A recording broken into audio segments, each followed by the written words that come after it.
नमस्कार आज्ञा। आज हूँ अंधविश्वासी मान छाड़ पर्व माने कार्तिक मास सारा जो मैंने आइंस खाई नथिबे आज भोर 4टारू जाइकी कंसईखाना आगे ठिया जे छाड़ करने छाड़र अर्थ आज पर्यंत से बुझीपारे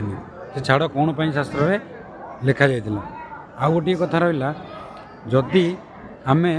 गोटे मस आइंस छाड़ा विकल हो भोर 4टारू जा लाइन में ठिया पारे थरे शास्त्र खोलिकी आखि खोलिकी देख आम शास्त्र कि कौन सी धर्मर शास्त्र लेखा ना निरीह जीव मानक हत्या करके आम खाईपर आम किंतु मसे आमिष बंद करके भावुचे निजे निजे शक्तिमान आम सबू माने सब कर पकईचे आमर मोक्ष हो सब हो